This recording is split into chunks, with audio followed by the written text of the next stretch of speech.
everyone. I'm Jeff Arnell, the Executive Director of Black Mountain College Museum and Art Center here in Asheville, North Carolina. Welcome to today's Faith and Arts Conversation. Faith and Arts is an ongoing exploratory program that looks at the connection and intersection between spiritual practice and art practice. I'm very lucky and honored to be joined today by artist Vandorn Hinnant. Hi, Vandorn. How are you doing today? Jeff, I'm doing great. Thank you. How are you? I'm doing really well. I'm really looking forward to our conversation, and thank you again for taking time to visit with us today. My pleasure. Thank you so much. Yes. I wanted to start by asking if you could share a bit about your interest and your current thoughts on interdisciplinary art practice, and kind of even going back to, how did you kind of find your way with your work and with your life, your spiritual path and your artistic path to this point now, and how these different fields of mathematics, painting, sculpture, science, and philosophy, if you could share kind of maybe the beginnings of how you arrived at that. Yes. Well, I began at a very early age attempting to record what I have called inner visions. So as early as 5 years old, I was drawing and making an effort to record what I would call thoughts or feelings or recollections of visions that I was having as a child. And that kept going. As early as age 14 and 15, I was actually painting these images that I would say I could see in my mind's eye, and or either images from the dreamscape. So the visual dimension of my output, of my creativity, has always been at the forefront. But then we have music. I wanted to be a musician. I was in the fourth grade, and we had clarinet in my hand. I was taking clarinet lessons at school, and then my mother had all of the boys in the family taking piano lessons. So music was always a part of my life, and I grew up wanting to be a musician also. I wanted to be a saxophonist once, simply because one of my older cousins had a saxophone, but that wasn't meant to be. So now I have the saxophone that Vernon Pratt used to own. His widow gave me that saxophone, and it's waiting for me to clear my plate so that I can get back to music making. I used to play a flute, and I no longer play the flute for whatever reasons. But then, we asked the question, what about mathematics and science? Well, I was always weak in mathematics, but when I met my mentor in 1989 and took a geometry class under him, he had a focus on science because of his background in physics. So I was immediately drawn into his circle of thinking about the relationship between geometry and mathematics. And that's a gigantic subject which we don't have time to cover. But ever since 1989, I have been engaged with geometry and mathematics simply because of the thesis that I was engaged with by way of my mentor. So I've always had a scientific bent, but never really pursued science as a let's just say that my interest in science has always been alive and well. But to speak on that would take us down some avenues that I don't think I need to take us. Let's just say that I've always been very much interested in scientific thought. And now, since I understand something about torsion physics and the work that I'm doing as a sculptor, then we have this marriage of science with art by way of my understanding of what we conveniently call torsion physics and my ideas about what the sculptures actually mean.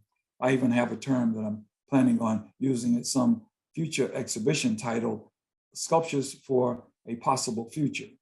Mm. So there you have it, the science and the math and the music is all there.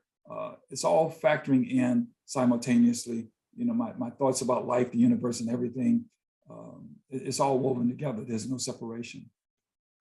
That's beautiful. Thank you. And I think that maybe we'll be able to pull in some images from your work. I think that something that comes to mind is maybe as an example that is even on our website is a hymn to the celestial ambient. Oh, yes. Yes. Do you want to talk about that just for a second? Sure. Well, I didn't want to scare people with God talk. So I said a hymn for the celestial ambient. That's metaphor for God. So I'm actually saying that this composition is a song to God or a song for God. Now, the eightfold symmetry that's in the composition, you actually have embedded in it the number 12, the number 4, and with the 4, it's actually I don't know how to talk about this, an equilateral cross. In other words, it's a vertical axis and a horizontal axis that's emphasized by way of the intersections of circles. So you have these very thin vesicas that are on the vertical axis and the horizontal axis. And then you have vesica Pisces in there also. So those intersections of, for me, the masculine element and the feminine element, I've always metaphorized, and I think of the vertical axis as having to do with the masculine element and the horizontal axis having to do with the feminine element. So you have this marriage of the masculine and the feminine, and where they meet, that nexus is where you have the sacred heart, if I may. And so it's that sacred heart that I'm actually making an effort to speak about through my artwork. And that would take us into some other areas of the question, well, what is the relevance of a focus on the heart? And then we would have to segue over to the subject of love. So we don't have to do that now, but I just wanted to say that a hymn for the celestial ambient says a lot as a visual composition. And in the background, there's a very faint reference to two 12-pointed stars. You can't see it at the conscious level easily, but the subconscious level, we're picking up everything. We see everything, we read everything, we actually comprehend everything. It's just the filters in the human psyche makes it impossible for us to actually be able to cognize that which is being comprehended at the supraconscious level or the subconscious level. Thank you. It's a beautiful piece. And I, something that I would love to hear a little bit more about is about the process. So, so say with this piece like this, what comes first, the idea, the inspiration, or kind of maybe some of the geometry? Yes. Well, what happens is with the long practice of this geometry starting in 1989, formally beginning in 1989, and I just want to segue back to prior to that, I was actually working with geometric structures, but they were all what I call organic. There was not anything drawn with an instrument such as a compass. And I didn't even use a straight edge. So I have compositions where people think that that's a straight line drawn with a straight edge, but it wasn't. So let me segue back to the question. Here I go. I disrupt myself and get off on tangents. So please, Jeff, can you repeat that question? No, it's about process and maybe what is the inspiration or the starting point. Yes, thank you. So what happens with this type of work is that I have a clean slate. There's nothing there but a piece of paper that's been painted, and I begin to draw on it.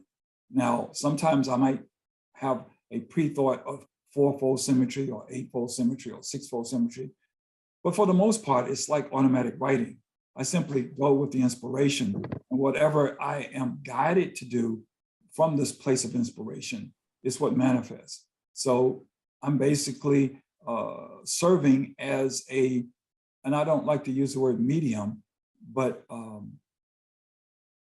I'm recording, if I may, thoughts that belong to the multiverse, or that sort of come from what we would call source consciousness. So I'm as much of a witness as anyone else, because it's a process where I surrender my pedestrian self, my personality, and I simply go with the inspirations that arise in the moment. So it really is for me like automatic writing, what some people call automatic writing. Sometimes I know, say, other artists or composers, they maybe start with something laid out, like they want to work with the Fibonacci sequence, and they work out something that mathematically, this is going to be a running theme through the piece. Yes. Well, I do have a sense of an idea. Certainly, I work with the Fibonacci sequence and the golden proportion a lot. That's dominant in my work. So with that idea, whenever I approach something with the golden proportion in mind, I always have that as my starting point, my point of departure. What evolves out of that is always an unknown, or generally an unknown. So it is simply some of the work. I have a piece titled House of Original Number, and of course, a hymn for the celestial ambient, simply because I can't go back and see perfectly how I developed the composition in terms of what came first, the idea, or I simply began working. But it is my suspicion that much of the time I will begin with a blank page and an idea will come to me, and then I'll develop and work on that idea. But it isn't like I had a lot of premeditation, I'm going to do this today or tomorrow. It doesn't work like that generally. Yes. Thank you. You know, I have a quote here, and I can't, I don't have it, it's from you, and so I don't know if it's from an interview or it's something that you wrote, but it leads into maybe a next topic is something that you hope to do with your work is to, and this is the quote, assist humankind in gaining insights into a more holistic vision regarding responsible stewardship here on Earth. And this kind of leads to this next kind of topic of conversation, you know, the role of the artist and the responsibility to each other and to our planet. Yes. So two things come to mind: the composition How Long, which was created in 1991 at a, I'll call it an artist retreat. And then the question of responsibility, because I do address that question of responsibility in the composition. There's writing in it, there's text in it, and I'm raising the question, and I'll say from my Native American ancestors, that's really where the question comes from. How long can the Earth survive when we continue to destroy its singers?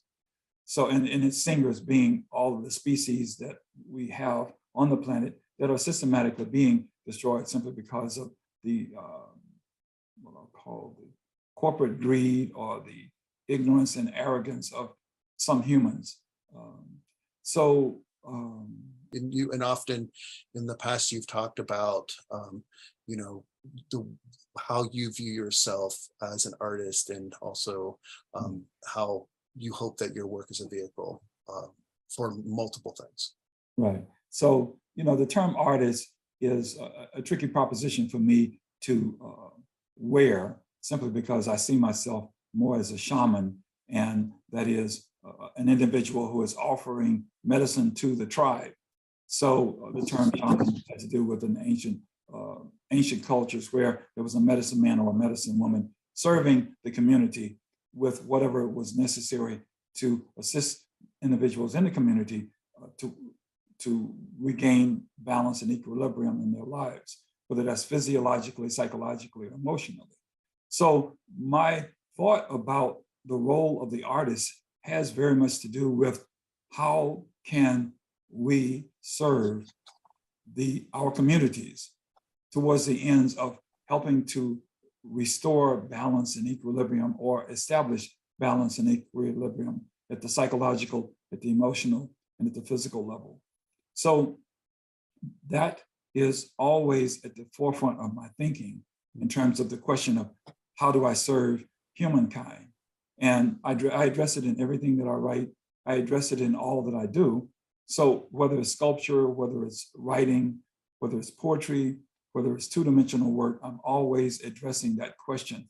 How can what I am creating serve towards the edification of humankind?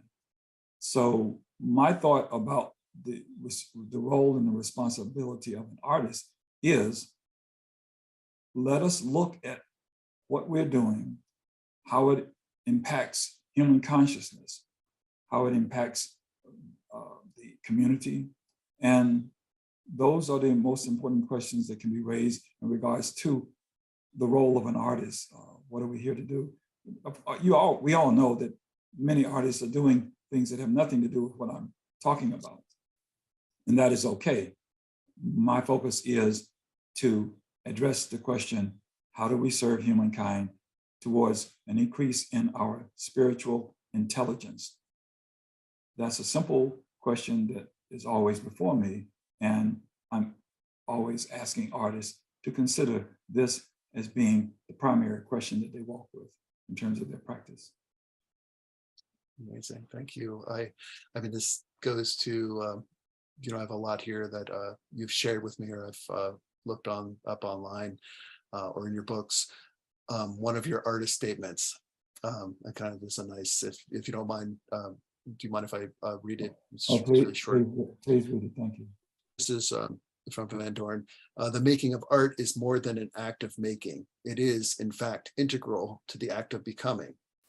The maker artist becomes both conduit and communicator. What is made becomes both conduit and communicator. The artist is transferring essence from self to other, and this is alchemy. Yes, and that segues into this quote that I have used in the past. It's actually on postcards that were created 15 and 20 years ago. And the quote goes like this: food for the body supports the body's growth. The arts, food for the soul, supports soul's growth. What foods do we feed our souls, and for what growing? So those two quotes are very much related to one another. And thank you for reading that. Yes. Thank you. And, this is kind of goes really directly to what we hope and what we always wanted to kind of have this whole faith and arts program and initiative, to look at, is this idea that, when you're in a museum, you're in a concert hall, when you're doing anything where you're kind of having these experiences with art, this can be a completely transformative experience that is unlike anything else, except maybe when you're in a church or a mosque or a temple or something like that. And these are so directly related, but sometimes there's these barriers or that we've kind of put up in our society between these different types of places. Yes, and thank you so much for that. I remember being at Duke University, a concert where an amazing musician named Johan Johansson gave a performance. And my wife and I were there. I believe that everybody in the audience was transfixed during that performance.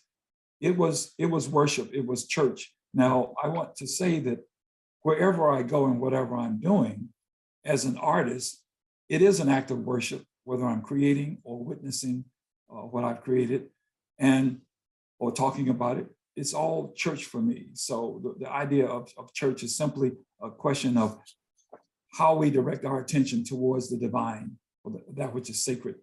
And but this performance was so powerful and so amazingly transformative that it reminded me of something that I had experienced maybe in the mid-'80s. I was sleeping in a house under a four-gable roof, and the four gables created this pyramid-like energetic signature. And now we're talking about vortex energy again. And I would wake up from the dream state in the morning, remembering music that was actually beyond exquisite. And I had no ability to record it in terms of musical notation. So I was very much frustrated with the music.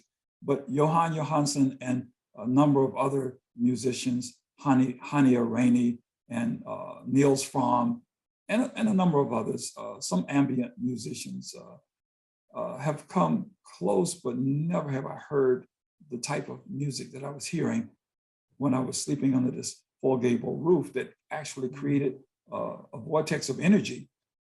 It's like I was sleeping in the Great Pyramid. That's exactly what was happening in terms of the vortex of energy that was created by that four-gable roof. And it took me years to figure that out, but it was really a powerful experience. And once again, the idea of worship, the idea of church, is that we take our church with us. Jalaluddin Rumi, 13th century mystic poet, he was honored by all of the religions of his time, because he says, when I go into a mosque or synagogue, and I can't remember, or church, any of these edifices, these houses of worship, I see one temple. I mean, there is only one altar. And that altar has no, it cannot be regimented to, like I guess what I want to say is that true worship is universal, omnidirectional. There is no way to package the spiritual and call it a name. It has been done by people for forever. But true worship, in my estimation, has to do with identifying with that sacred center that lives within us and everyone else. So that type of thinking that I just referenced helps to diminish this notion of divide and division within the human condition.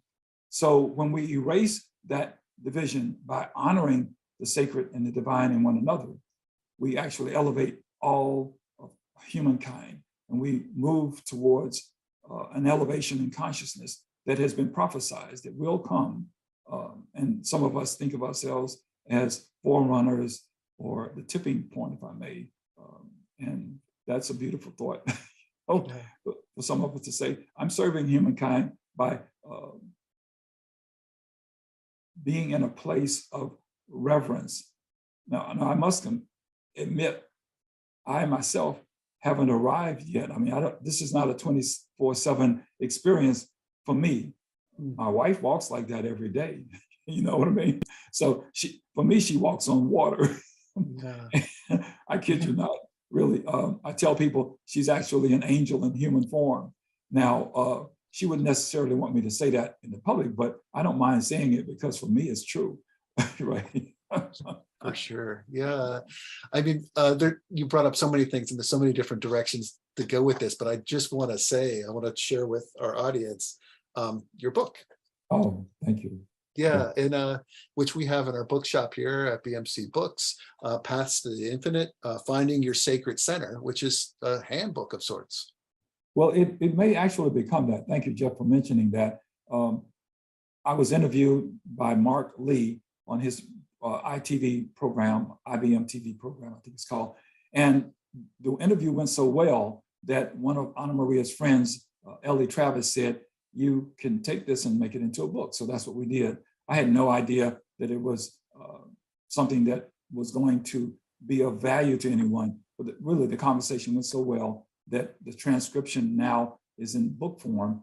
And it really does read beautifully as a guide to individuals, artists in particular, who are asking questions about what is my purpose? How can I perform as an artist towards the benefit of others? So, and thank you for referencing that. It is on lightweavings.com in terms of a link. So if people want to acquire it, you can go to the store at lightweavings.com and you can find it there. And we just put it on Amazon too now. It's a downloadable for $2.99. So you can't beat that. Nice. Amazing. And we'll drop that link in the box below. I think that something that there's so many takeaways from it, but this call to action is yes, really front and center. Thank you. I appreciate that. It really is a call to action. I'm 69 years of age now. And so the closer I get to exiting this incarnation, the more I find myself passionate about squeezing all of the beauty and love and focus into every moment towards, once again, the edification of humankind. So that means that every day is somewhat packed with a passion for achieving something that can benefit others. So this book is certainly an indication that I'm doing the right thing, if I may use that term. Yes. Great. Yeah, thank you. I want to keep, we have a little bit more time, ask a few more questions. I wanted to go back to the golden ratio, and kind of so much of what you're sharing with us is this idea we were talking about, these transformative experiences and these situations that we find ourselves in, and almost being tuned in, waking up to recognizing that this is right here and available. But the relationship of the work and for us our relationship to the world around us, and how so much of this, the golden ratio, Fibonacci sequence, all of these things are in nature. They're in us, embedded in us, and even kind of connecting to a lot, something that you write about quite a bit is this idea of ancient knowledge. Yes, what we have a lot of writers that have come forward and presented for us. Robert Lawler, the list goes on. I immediately thought about an architect named Georgi Dotsi, who wrote a book titled The Power of Limits. And I acquired this book many, many years ago. I was very happy to see how he referenced the fact that humans are naturally predisposed to manifesting the golden proportion in what they do. So he gave lots of examples in everything, basketry, buildings and what have you, building designs, airplane designs, where you have this golden proportion that shows up. So what humans do is they mimic, well, actually humans are a part of nature. We are integral to nature. So we actually mimic this natural phenomenon that is called the golden proportion. And what happens is throughout our body, we have the golden proportion. Everything that grows in nature has the golden proportion in it. It is said that the spiraling arms of our Milky Way have the golden proportion spiral. It's called the golden spiral. And now that's, some people say that's true and some people say that's false. I'm not in a position to say it is one or the other, but that is suggested in some circles. So inside the inner ear, in the embryo of humans and other life forms, you have this golden spiral, which is an evidence of the golden proportion. And so we are, once again, naturally disposed to manifesting it. My studies of the geometry, I found myself gravitating to making a sincere effort to place the golden proportion in practically everything that I do. So that's what happens. I have a piece titled Time's Golden Arrow, which was created for a book that Bailey Cunningham created a book about mandalas. And I contributed just one image. The afterthought was if she had known that I had more images that represented different numbers, she would have asked for more images. But this particular composition titled Time's Golden Arrow, which you can actually see that on the lightweavings.com website. That composition has 4 golden rectangles and 4 golden spirals in it. So it's really a beautiful composition. And I must say that, once again, I sit and we'll say I sit in contemplation and something occurs, something arises in my awareness, and then I proceed with manifesting whatever arises in my awareness. And so that's what happened with this particular piece. I did not know that I was actually going to create the composition that was created, but I call that spontaneous response to inspirations from higher self. And that's how I roll, as they say, as a maker. Yeah. Oh, that's great. We'll definitely share that image as well. Another image that we might have on our site too is Arc, your piece, which is another beautiful example. Well, one of the things about Arc is that writing is in it and you can't see it easily. It's actually in the bottom third of the composition. It is inside of a square. There's a circle inside of a square, and the circle is actually made up of letters. And those letters have the words, "We are dreaming, waiting to remember we are one." And that's actually repeated 3 times around the circle. And what happens at the subconscious level is that we get it at the subconscious level, and for some, it filters through to the conscious level. So I'm doing the same thing that people have been doing for centuries, which is planting ideas at the subconscious level in the minds of viewers, if I may. And my contention is that what I'm doing is of a positive nature. So I'm planting a seed, if I may. And the seed is, we are dreaming, waiting to remember we are one. And that seed actually does germinate and grow from the subconscious level into the conscious level. We are always receiving information from our environment. And all of that information actually factors into our experience. So the more sensitive individual will be cognizant of the influence that this pattern is having on them, or the influence that sound is having on them. A lot of people are too distracted to be able to recognize what is happening through their sensory perception. in regards to sounds and images and what have you. But we know when we go out into nature, there's a feel-good experience. For art to mimic that, that provides the individual with a feel-good experience. So what we're creating as individuals, and we call it artwork, wants to remind the individual of that feel-good experience that we have in nature. And thank you so much for bringing that to my attention. Oh yeah, and it, I think this also leads again to this idea of frequencies and vibrations and your Black Note series. Yes. And yeah. The Black Notes has evolved from the beginning. Before I had the concept of Black Notes, I was dealing with portals. So back in the mid to late 70s, I was creating two-dimensional compositions that had to do with the transfer of awareness from one place to another. It could either be awareness or a physical body. So what has happened through the years is I have gradually morphed into an identification with this portal phenomenon into sculpture, and then working with these more recent sculptures, beginning with a piece titled Dark Matter, which is on exhibition at East Tennessee State University right now. I have this body of work that I'm working with.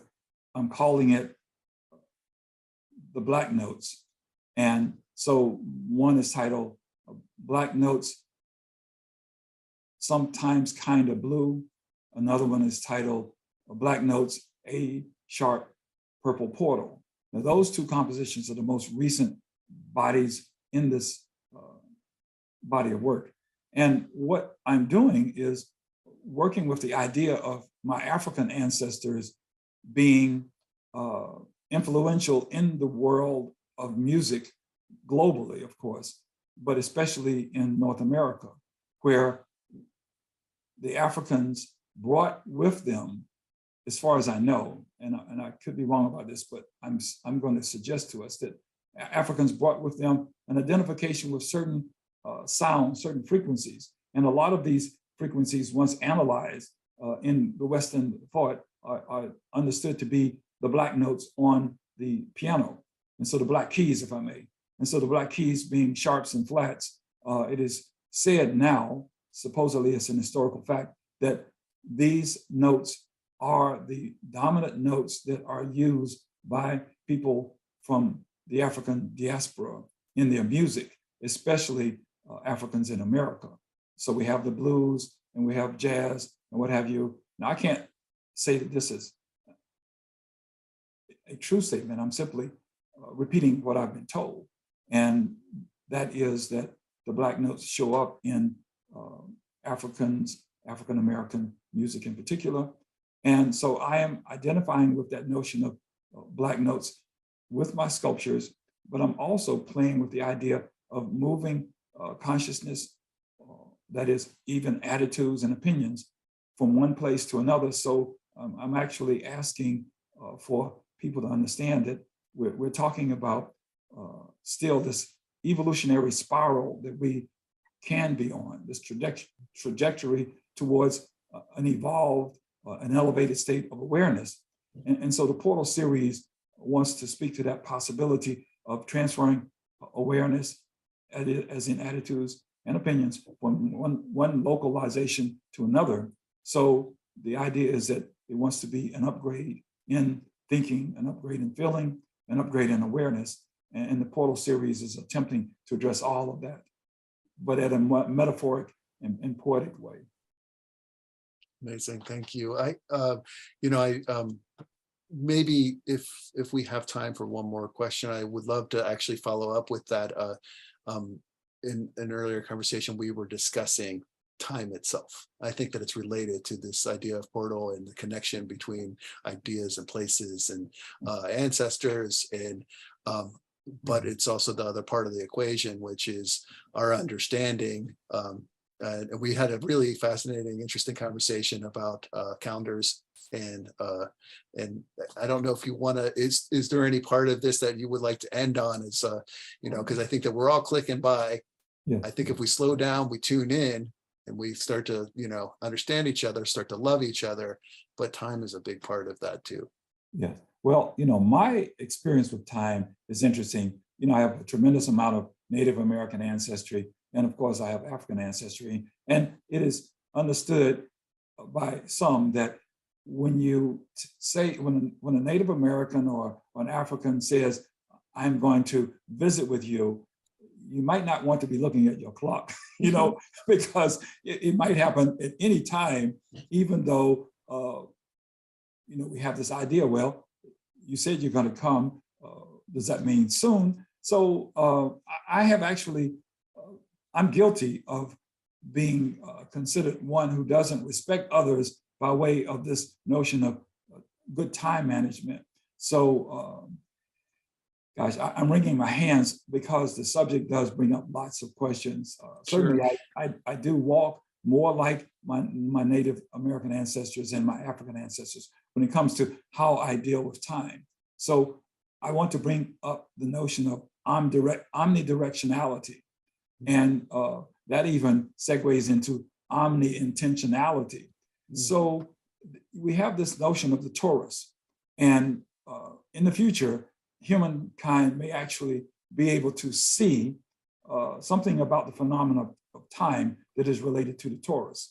So, and now we're talking about the worm Ouroboros and how there's this feedback loop between the future and the past.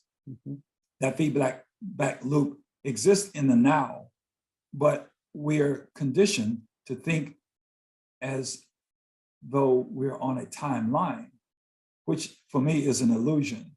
We're in an ocean of time, and that ocean of time makes it possible for us to experience so much more than what the conscious mind thinks of as regimented time and the present in relation to the past, in relation to the future.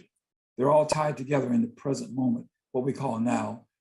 Many teachings speak of this. And when we find our way to this now, the nowness of being, we actually have transcended linear time and are in universal time and eternal time.